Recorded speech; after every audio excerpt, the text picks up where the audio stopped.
Probably a few minutes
America, the Espionage Act.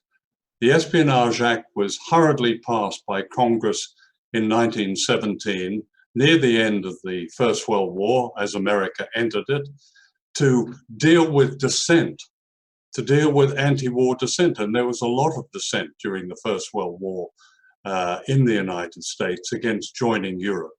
So, in a way, it's quite appropriate. Here we have the Espionage Act. Law. The Espionage Act was hurriedly passed by Congress in 1917, and near the end of the First World War, as America entered the United States, to deal with dissent.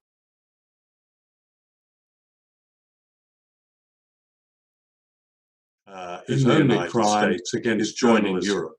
And so, Julian, in a way, it's quite appropriate. Here we have espionage, a law. The Espionage Act was hurriedly passed by Congress in 1917, the revelation of the First World War, as America entered it.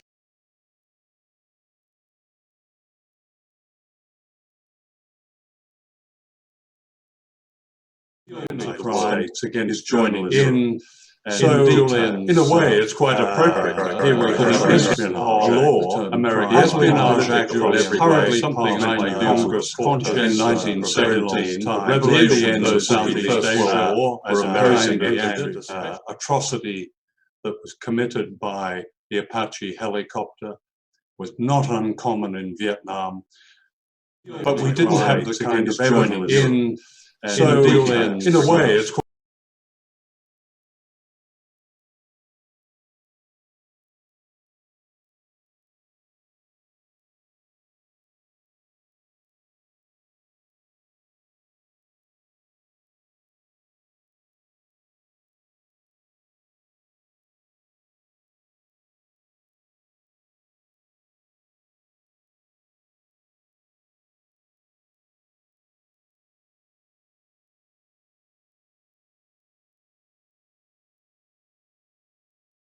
are so ludicrous in law.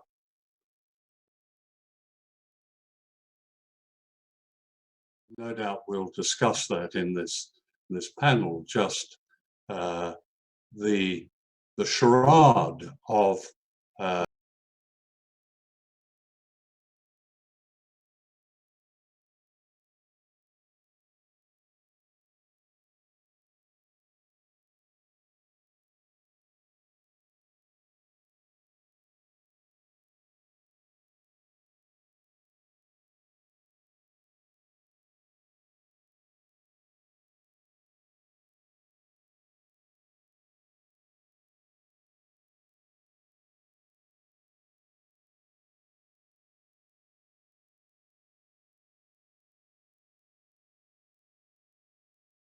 prisons to protect them from the spread of coronavirus throughout the prison system. Britain has 83,000 people in prisons, the highest number in Europe.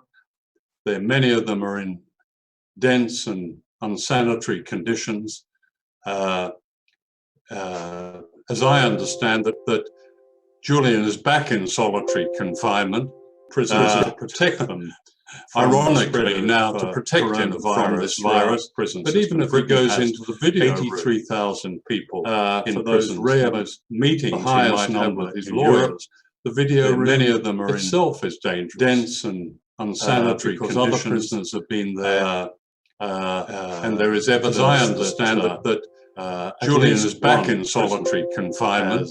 Prisoners to protect them, I think, has died. Ironically, now to protect him from this virus, but even if very dangerous, 83,000 people in those rare meetings, the highest number in every sense. The video, in many of them itself is dangerous, dense and unsanitary because other prisoners have been there, if you like, of agitprop, and there is evidence, I understand that Julian is back in solitary confinement. Prisoners to protect them, I think, has died. Ironically, now to protect him from this virus, prisoners. Okay, George, very thanks very dangerous. much for that 83,000 people in those rare meetings.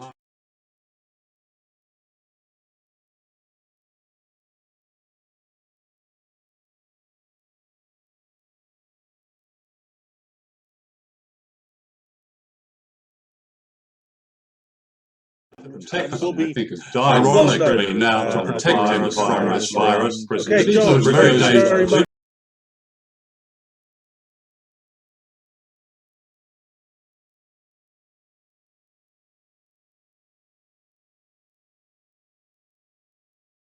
A good deal of the truth of what we know about the run-up to Julian's extradition hearing, and we're very, very ironically now to protect.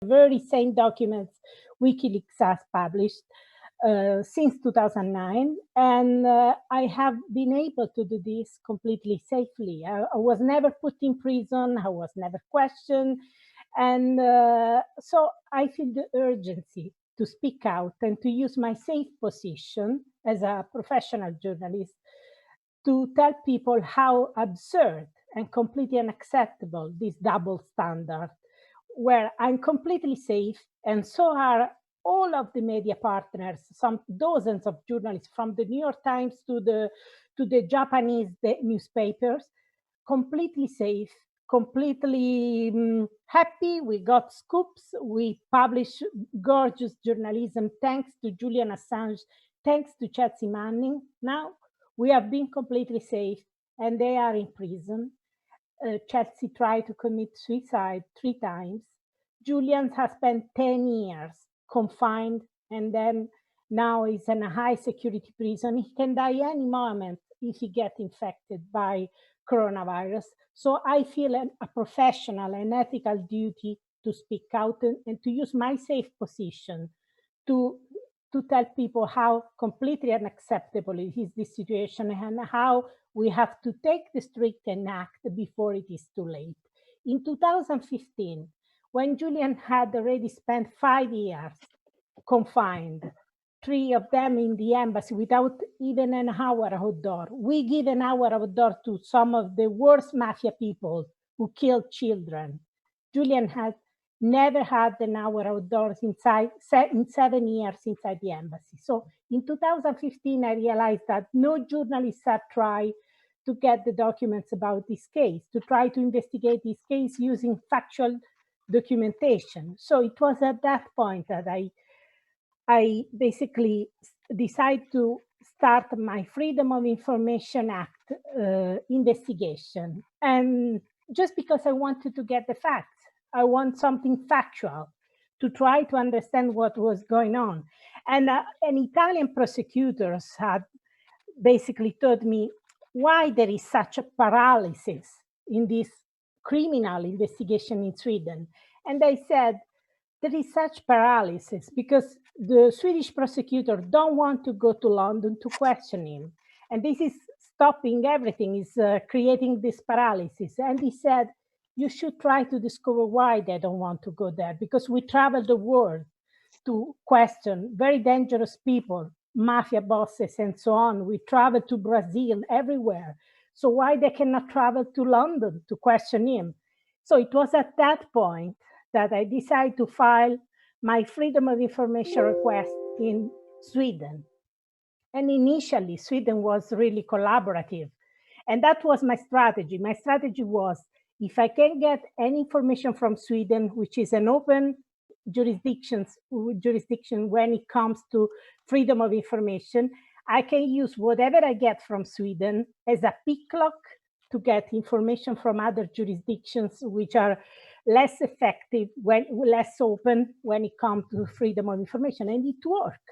It worked because the Swedish authorities provide me very few documents, just 226 pages, but crucial, because thanks to these documents, it was possible to understand that the British authority were calling the shot in the Swedish investigation, which is very weird. What kind of special interest they had in this case, the Swedish investigation, considering that it was a Swedish alleged rape. So why they were calling the shot, why they were telling the Swedish prosecutors not to question Julian Assange in London, which is basically the decision, which basically the reason why there was this legal and diplomatic quagmire, the refusal to go to London to question him and to decide whether to charge him or whether to drop the investigation once and for all. So thanks to this email I got from Sweden under the Freedom of Information Act, it was possible to establish that it was the UK Crown Prosecution Service who had told the Swedish prosecutor, don't come to London to question him only after extraditing him.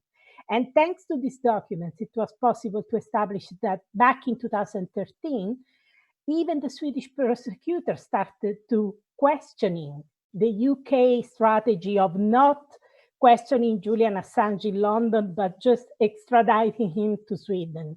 So even the Swedish prosecutor in 2003 realized that this was creating a judicial paralysis, a diplomatic paralysis, because at that point, there was even a diplomatic case in addition to the legal case. So at that point, the Swedish prosecutors considered to drop the investigation in 2003. But again, the UK Crown Prosecution Service told them, don't you dare get cold feet. So they were against the possibility of closing the Swedish investigation. Again, you ask yourself, why? I mean, this was a Swedish investigation about alleged rape.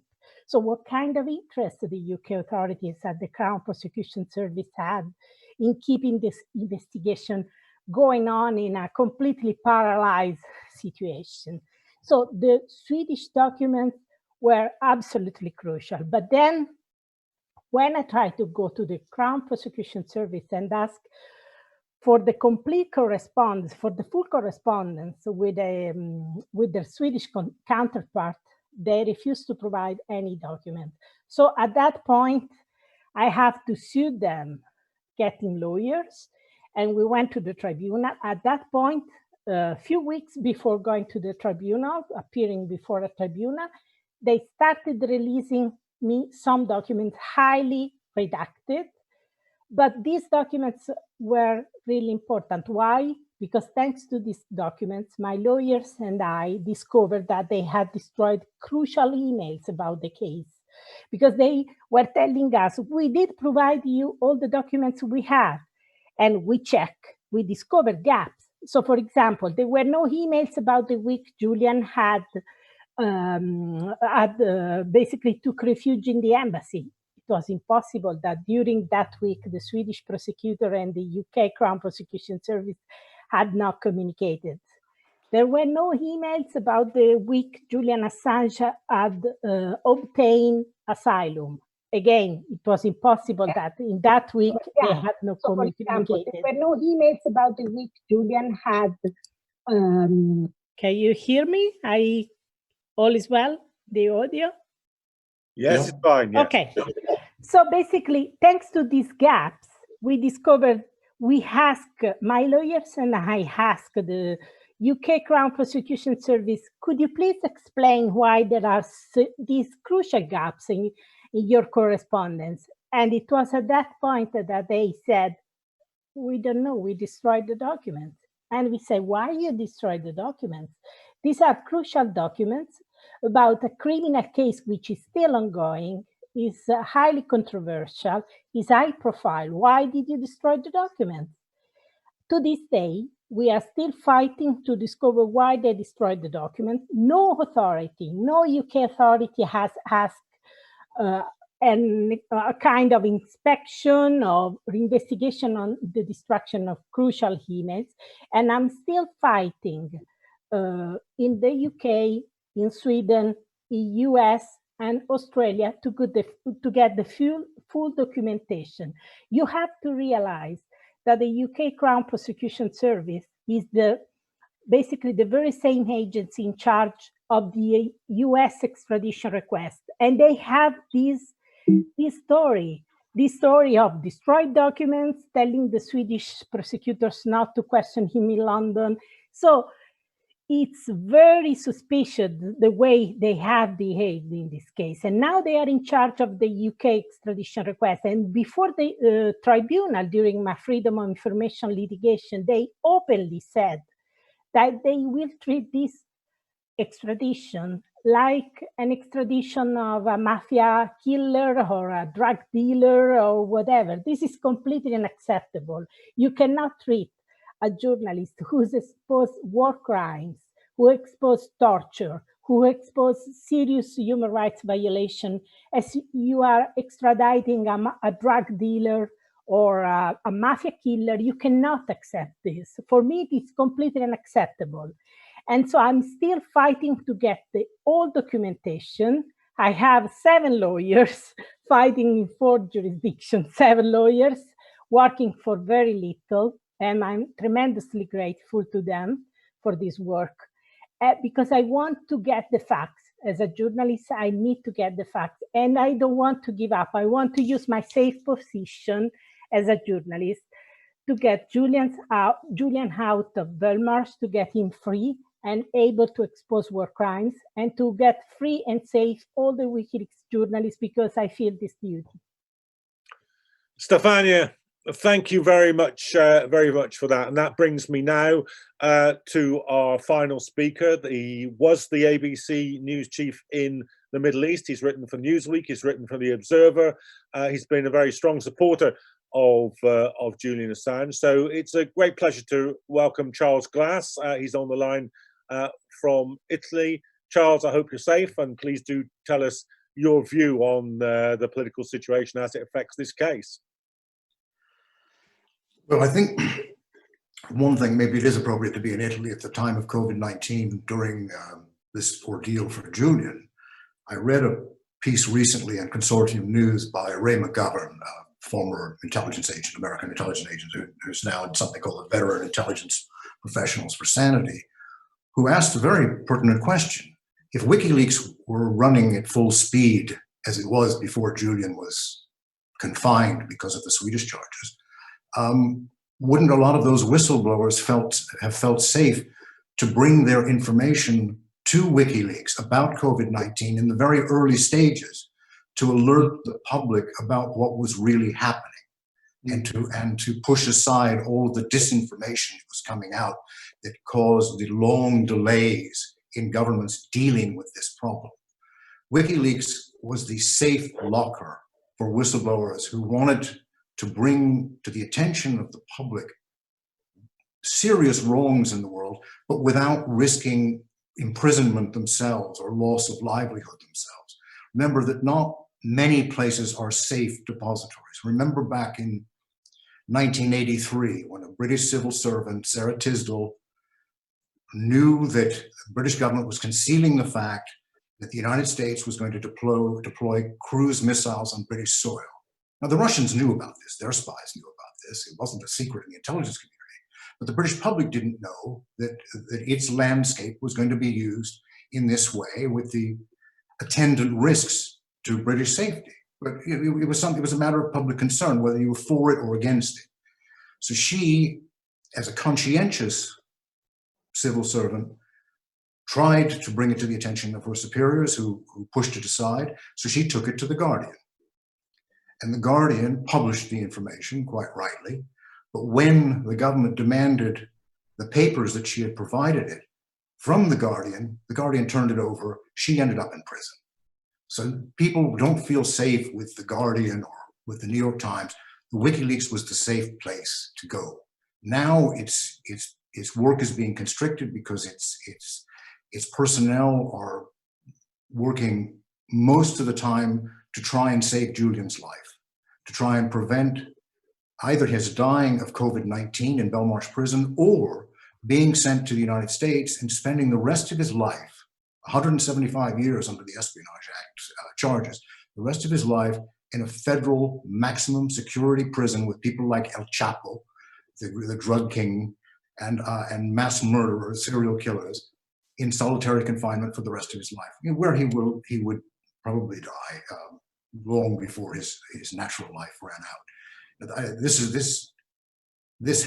This fate for Julian, either in Belmarsh or an American federal prison, has to be avoided at all costs. And WikiLeaks has to stay up and running as this place where whistleblowers can safely tell us, the public, what's going on.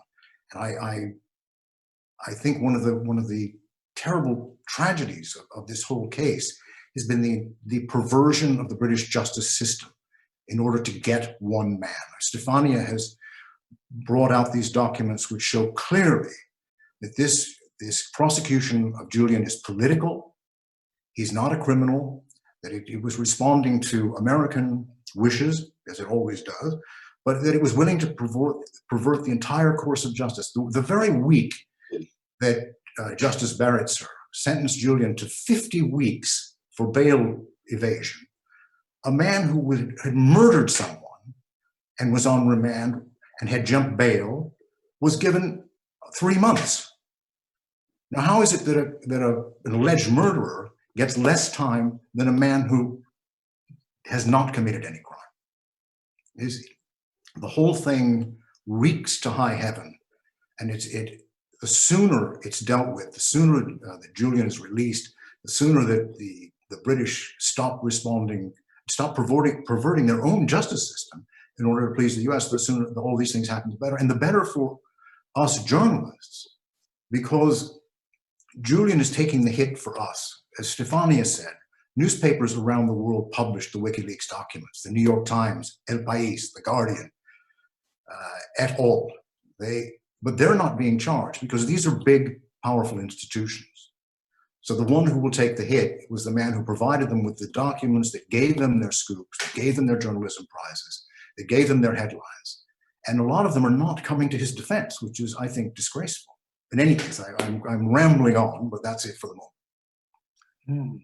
Okay, Charlie, thanks very much for that. And one of the questions that's already coming up on the Q&A feed here, and please, if you're watching and you'd like to ask something, do just click on that at the bottom of your screens, and you can ask a question, and I'll try and get as many of them as I possibly can into the panel while we're on air. But we've got about another half an hour, so we've got some time for those questions to be put and I hope answered by the panel. But let me just start off with this one, which, as I say, follows directly on from some of the points that Charlie made there. It's from Mick Dixon. He says, how can we put pressure on the media corporations to take this case up? I attended the Media Democracy Conference last year. It was packed. Many attendees must be working in some capacity in the mainstream media. They must have been there because they want to make an intervention somehow. How can we help them? And it seems to me that that's a really good question for a meeting about journalists and the Assange case. Now, Stefania, I'll come to you first. You said a lot about your methods of work. They obviously aren't the methods of work of quite a lot of mainstream journalists. What's your view? What's your answer to Mick's question there?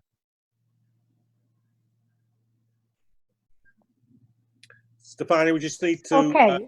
Yeah, unmute. Can you hear me? Okay. Yeah, go ahead. So based on my experience, I think it is crucial that readers put pressure on newsroom, email newsroom, and expose the silent and tell them that it's completely unacceptable that they are silent on such high-profile case. I know from colleagues in the US, they told me, well, we don't think we will cover extensively this case because we have coronavirus and we have an election. So they have run something like 3 years of campaign on Russiagate, and they are not covering the case, which is a case about the 2010 revelation that they basically published. They got massive scoops, and they were able to run this campaign, the demonization campaign on Russiagate. And now that it's very clear that he's under trial, he's on trial, and they want his extradition for exposing war crime, they are silent. It's completely unacceptable. So I think the readers should email regularly to the newsroom and expose these completely unacceptable behavior. I don't see any other solution. I mean, we cannot put a gun to their head. Only public pressure. We can use, that's all we have, you know. Stefania, thanks very much for that. Charlie, I mean, you've been in major news corporations. What works in terms of getting a change in tone or a change direction in the kind of coverage that they give a case like this? Well, the only thing that really works is to buy it. So if you want to buy the New York Times and change the editorial policy, then that will work. Short of that, I don't know. At the moment, all journalistic organizations, the Reporters Without Borders, Committee to Protect Journalists, the journalistic branch at Amnesty, the National Union of Journalists in Britain, the Australian Journalists Union, and others have all come out in support of Julian and of WikiLeaks' right to publish. But the people who employ the individuals in these unions and organizations, the major publications and television networks, are not coming to his defense, and not even reporting it in the kind of detail that would be able to offset the huge governmental disinformation campaign against him. In fact, Stefan, if you want to do an interesting freedom of information request, try to find out the budget for the PSYOPs campaign against Julian in the United States and Britain. I would love to know the figure, because I'm sure it is huge. All the time we are reading sheer libel against Julian, things that are not even remotely true, that a lot of the public believe because this is being fed to the media by someone. And I'm sure that there's a huge budget for that purpose. And it's going to be very, very difficult to offset that. But I suppose the only thing is for the individual journalists who have used Julian's material, used the WikiLeaks material, to report this thing in detail regularly and to urge their editors to be fair. Okay, John, just let me, there's a subsequent question here come in, which is pretty much in line with this discussion so far. So just let me read that and then I'll come to you. Kieran Tierney writes, I'd like your thoughts on how the major media outlets which benefited most from his leaks, the Guardian and the New York Times, seem to have been so quick to abandon Julian once he generated too much heat or no longer served a purpose for them. Now, this is a long and complex story, obviously, and it's had more than one twist in it, hasn't it? Because there's been a lot of hostility after they originally published the WikiLeaks revelations, but then more recently, when it became clear that actually Julian had been right all along, and the question was extradition to the United States, we've had the Guardian change its editorial line. So there've been a few twists and turns in this. I know when I've spoken to Julian in jail, he said, look, it's not quite right to say that we don't have some mainstream media support. Actually, we do, and we shouldn't minimize that. So John, what's your view of exactly where that balance is lying at the moment, and what can be done about making it better than it is? Yeah, I think we have to be very careful, John, in putting too much in store in this so-called balance. And I think enough has been said about the Guardian. The Guardian betrayed Julian right from the beginning. Much of what they reported on Julian was wrong. It was distorted. They won lots of prizes on it. I don't want to go on any more about the Guardian, but the Guardian is almost a case study of the very thing that we should be, in my view, abandoning. In my career as a journalist, I have to say, and I think it's worth looking at the broader landscape of the media. Something very serious has happened in recent years. I'm not sure exactly when, but I do know that the spaces that were once there within the media, and I'm talking mainly about the UK, which is my experience, but I think that's true all over the world, certainly probably in the United States. Those spaces that allowed in people like myself and others to do their work, even encouraged us, have closed. They don't exist anymore. And it's pie in the sky to think that they might exist. Yes, there are good people, amazingly, still at work and still able to have their work published. But by and large, the media represents what is probably the most misunderstood and the most important threat today, and that is propaganda. The media is an extension. We've seen that of established forces. It always has been, but there were, as I've said, there were places in the media where we could work. I mean, when I was on the Daily Mirror accommodated two of us, Paul Foote and myself. That would be impossible today. 6 years ago, I received a call from The Guardian saying they didn't want my work anymore. So did half a dozen other people. That's the end of it. And I think that has to be taken very, very seriously. At the same time, journalism schools are turning out to become factories for so much of the mainstream media. We have to ask ourselves, why is the media like this? It's made up of people, it's made up of journalists. Yes, Mick mentioned those people in the meeting. Now, when I made a film about the role of the media in the invasion of Iraq, I had no trouble speaking to BBC people on condition that they would speak anonymously. None of them would speak to me. All were terrified of what would happen to their careers if they spoke to me. But still, I think it's an important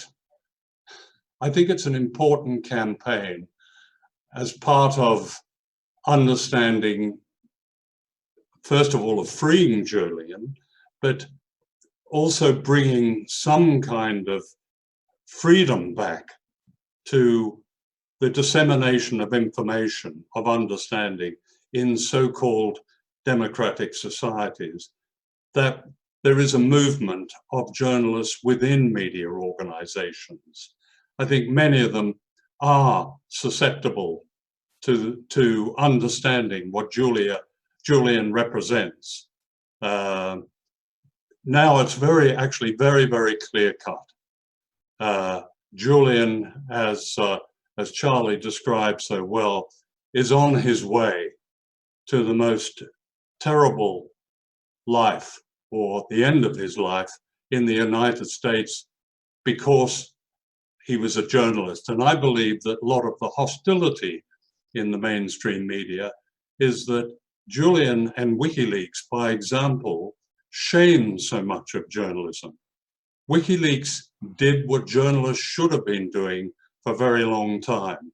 WikiLeaks produced more authentic scoops than all the journalists combined. And it set in motion a kind of,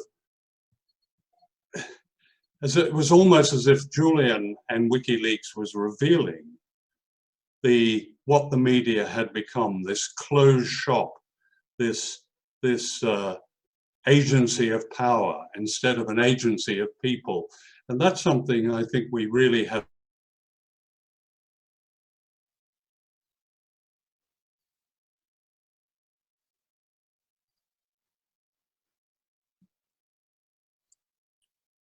Hello. Screen is frozen. John, are you still with us? Because sounds as if your sound disappeared on here. I think you'll have to reconnect. Okay, John, I think you might have to reconnect with us there. But thanks for that contribution.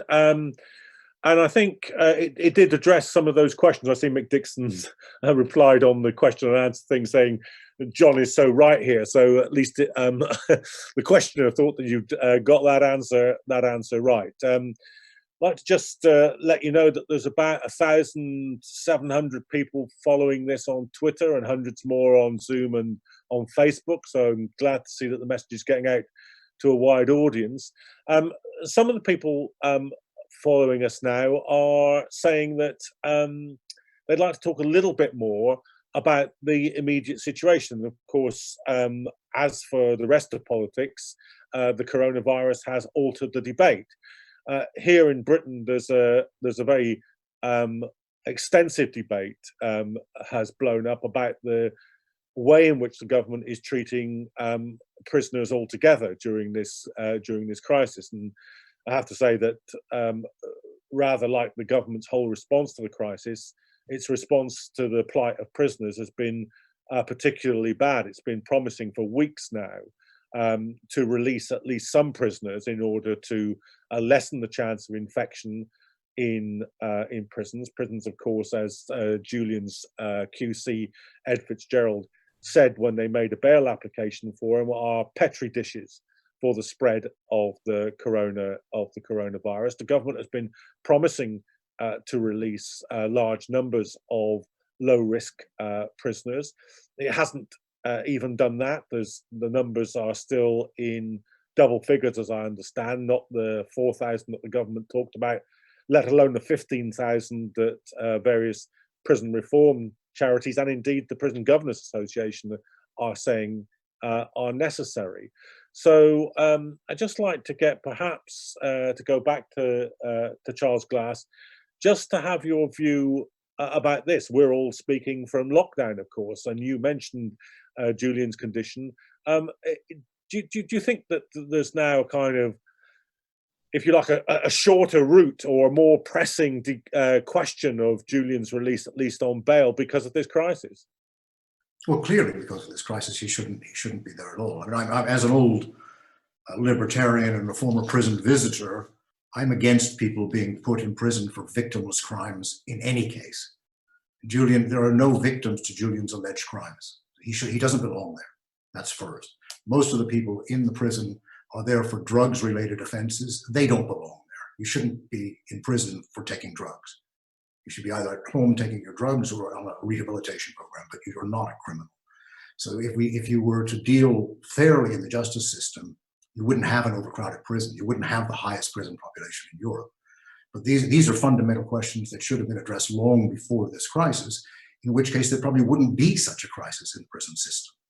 But I mean, there seems to be a lot of hope about that COVID-19 will make us reconsider all of our priorities and the world will be a better place when it's all over. I doubt it.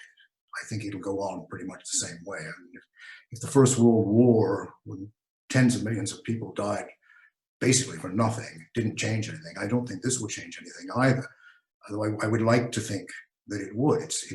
It is time to look at the whole prison system. It's time to look at the under-resourcing of the National Health Service, which should have been dealt with when the austerity program began, and it should have been stopped. The efficiencies that were forced on the NHS, efficiency meaning you only keep enough supplies for the day so that you don't have a large inventory piling up. Well, we see where that has led. It's led to health workers catching the virus because they can't be protected. There are lots of fundamental questions that this has thrown into relief, but which were always there, but were not being dealt with. I don't know that they will be dealt with later. Stefania, let me put that issue to you as well. I mean, well, both issues really. The immediate question of Julian's safety in prison and what can and should be done about that, but also the issue that Charlie raised there. I mean, if there were ever a moment when an organisation like WikiLeaks were necessary, trying to get transparency out of government institutions about the coronavirus crisis is surely it.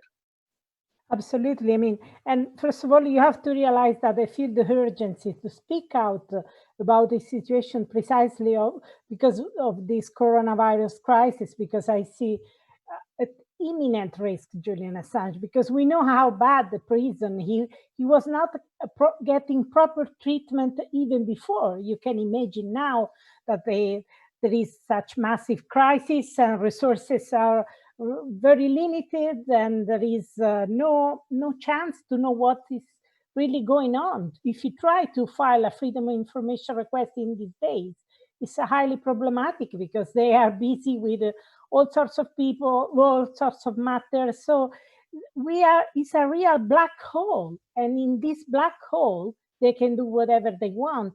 And I'm sure it will be very convenient for the UK authorities if Julian died out of coronavirus. No man, no problem. They will have not to face the problem of extradition and so on. So how convenient it would be for them. So I'm actually terrified about this situation. I'm actually terrified, especially if you consider how cruel they have been. I mean, if you go through the documents, the Freedom of Information Act documents I obtained from the Crown Prosecution Service, you realize they never, ever had any concern about this man inside the embassy, not allowing him to get treatment at the hospital, losing weight. How cruel his situation. And this cruelty is going on. They said, we won't release him because he's not serving a sentence. You know, they are not releasing him because he's not getting a sentence. This is completely mad. You should release people who are not serving a sentence, you know, and you should keep the very dangerous criminal in prison, or you should be careful they don't damage people. How mad it is admitting we are not releasing because he's not serving a sentence at all. That's completely mad. If we had serious media, they would destroy authorities like this. They would protest. They would say how absurd it is, all this situation. You have to realize that when the Russian journalist Golunov was arrested, the Russian journalists basically tried to protect him. They spoke out. They basically came out. They stood in solidarity, and it worked. So even the Russian journalists behave better than the Western journalists in this case, you know, because they stood in solidarity. And I'm sure if all the journalists who have worked, even just those who have worked on the document, speak out, I'm sure this case will be out in a few months. He will be out in a few months because they are putting him in prison for life for revealing war crimes. How can you accept this? I mean, it must be possible in a democracy to publish war crimes and to be free. This is what the freedom of the press in a democracy is supposed to be. You know, it must be possible. This is why I'm so obsessed about these cases, because it goes beyond Julian. It goes beyond WikiLeaks. I want a society where you can expose war crimes and you can be free and safe. And I want to contribute to create this society through my journalism, because if you cannot expose war crime and be free, what kind of freedom of the press you have? You know, you have the freedom of the press where you have the leaks, those approved by the government. We know that they publish, the New York Times, the Washington Post publish the leaks all the time, and they are authorized leaks, and they never have trouble. And where you don't have unauthorized leaks, unauthorized disclosures revealing war crimes, that's where you get in trouble and you have your life destroyed. So I want to fight for this reason, even beyond Julian, even beyond WikiLeaks, because I want to contribute to create a society like this. And this coronavirus crisis give you the urgency to do this. I'm not sure if you realize that right now, as we speak in the UK, you have an intelligence agency, an infamous intelligence firm, Palantir, by Peter Thiel. And the first time I learned about this infamous intelligence firm, collaborating with the CIA in Iraq, in Afghanistan, and with the immigration authorities in the US to fight migrant refugees. The first time I heard in my life about them was thanks to Julian Assange, because Palantir was basically enrolled by the Bank of America to prevent WikiLeaks publishing their documents. And they prepared an anti-WikiLeaks plan, which was basically what really happened, a dirty war to destroy the reputation of Julian Assange and WikiLeaks. And this is what has happened. So this Palantir has now been contracted by the UK National Health System to fight coronavirus. I would get mad to have my health data in the hands of such people. I don't know why the UK newspaper are not making a fuss. I would be completely mad. So it's in these times where we are under lockdown, there is no freedom of information, there is little coverage. We are working from home, so we have limited opportunity to talk to people, to meet people, and so on. It is in this time that we mostly need adversarial journalism, the kind of leaks we have thanks to WikiLeaks. Okay. So I want to fight, because it must be possible to do this kind of journalism. It must be possible to reveal war crimes and be completely free and safe, you know? Okay, Stefano, thanks very much. John, let me come to you. There are some journalists, I think now, even some mainstream journalists actually, very concerned about the fact that Julian's trial is planning, or the judge plans for it to reconvene and go ahead on the 18th of May. Now, there's a requirement in this country that justice be seen to be done, that it be public justice. But what many journalists are saying is that it's difficult to see how that trial can be opened again in Belmarsh Magistrates Court just 9 days after the government has said that it's going to begin ending the lockdown. Now, we don't even know if the government can stick to that timetable. It hasn't managed to do so far. In your view, can there be a continuation of this trial which is fair under these conditions? John, I think it's a wider thing there, and before, I mean, the Guardian must have shares in Zoom, I think, before I was lost.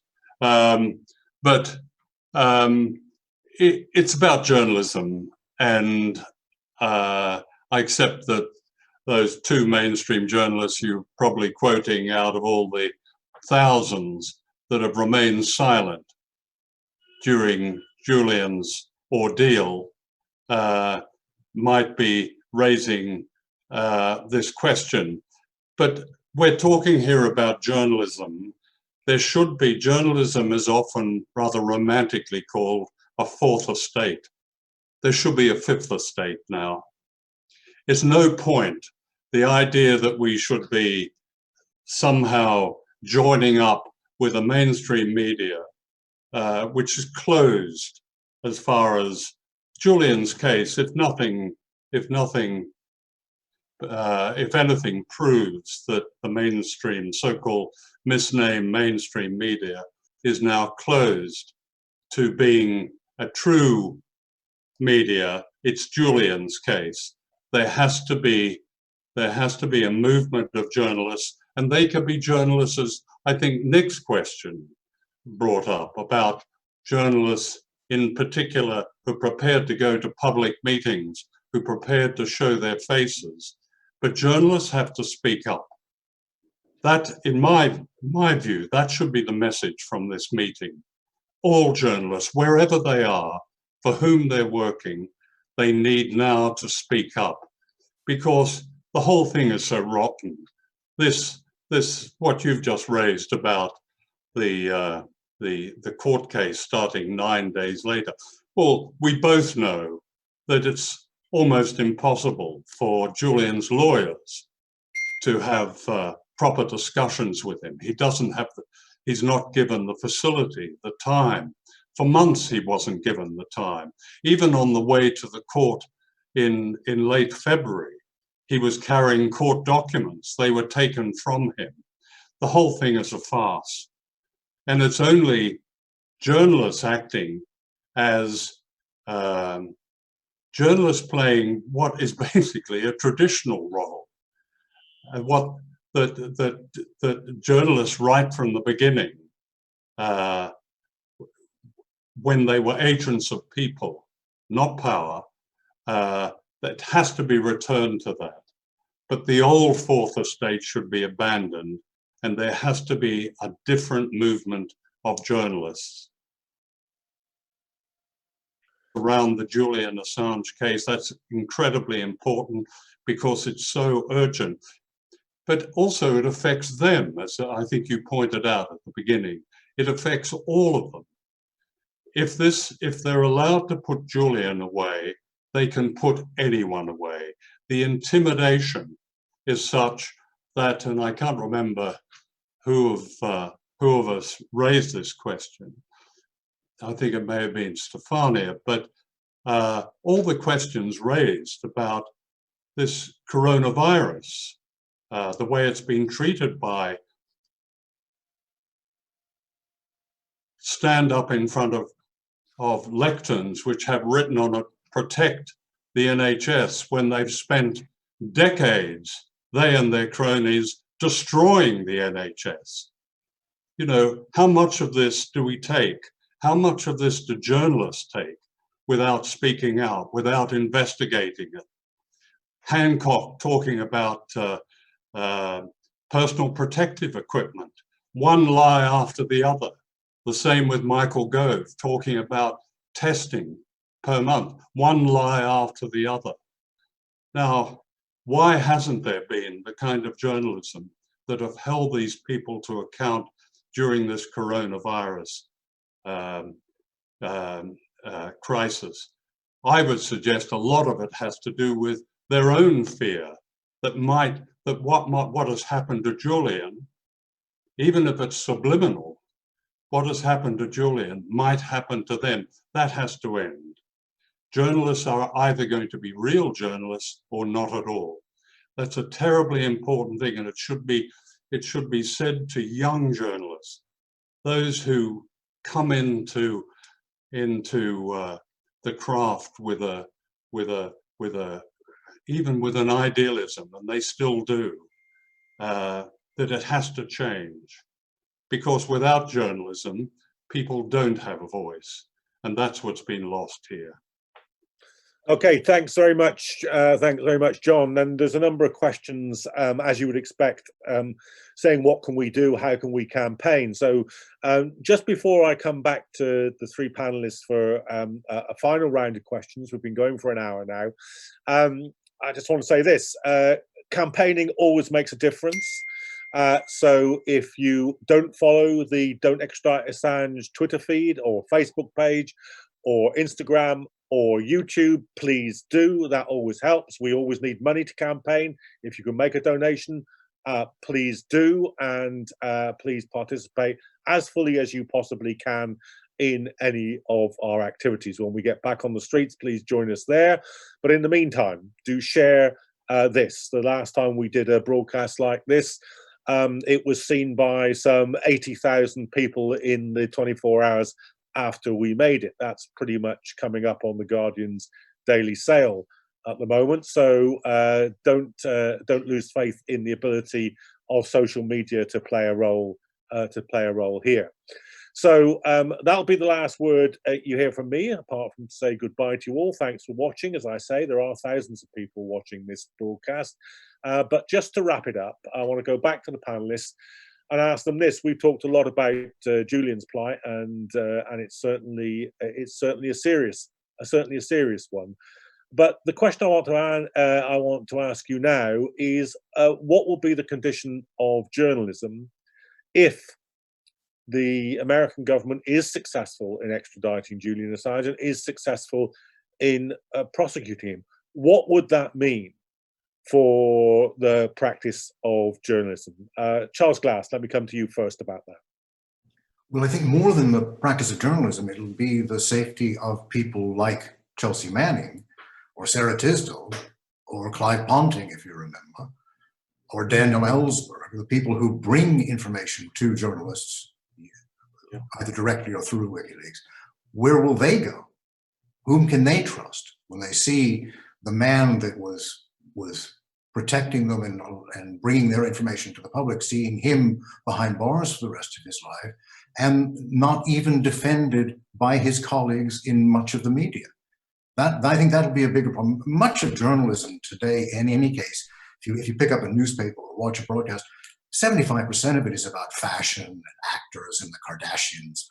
Very little of it is serious news reporting. So I don't think the effect on journalism as it is practiced today will be as great as the loss of potential sources for the serious information we need to make decisions about our lives.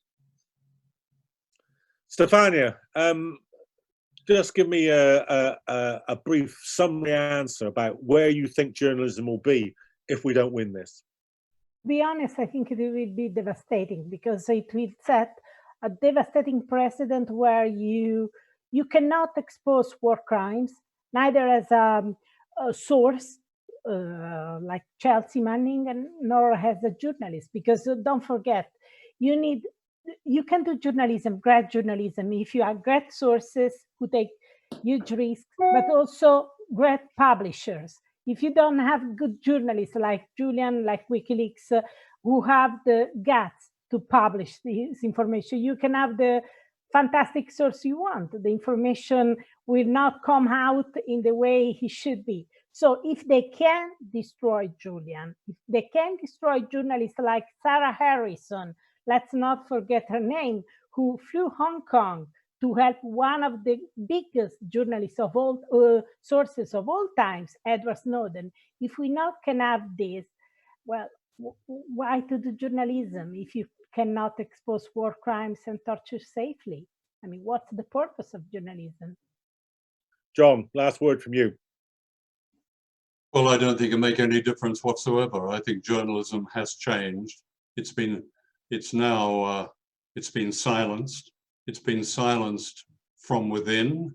There's been a sort of defenestration of the best. The best journalists are always those who go against the grain, who are mavericks, people like Charlie and Stefania and others, great investigative journalists like Seymour Hersh now, can't get published in the United States. People have been thrown out. So journalists, those who want to be journalists, those who understand how important journalism is, have to make the changes themselves. That's where the campaign should be heading. Yes, undoubtedly the mainstream media has great power, of course it does, and persuading them to be something that they're not may be a noble cause, but I think it's rather a lost one. We have to change journalism itself. John Pilger, Stefania Maruzzi, and Charles Glass, thank you very much for being with us. I can see from the comments that people are deeply appreciative. Wonderful contributions from Stefania, Mr. Pilger, and Charles. There's Anthony Walsh, and there's a number like that. So thanks very much for being with us. To the rest of you watching, thanks for joining us. I've really only got this to say. Do remember the words of Steve Biko, the great anti-apartheid activist, when he said the most powerful weapon in the hand of the oppressed is the mind of the oppressed. So don't ever think that sharing a video like this, or signing a petition, and there are ones on the DEA website, or writing to your MP, or participating in a protest, never think that it doesn't matter. That's the thing that's sustaining your freedom. It'll be the thing that ultimately wins Julian Assange his freedom. So stay strong, stay organized, and thanks very much for joining us. Thank you. Thank you. Thank you.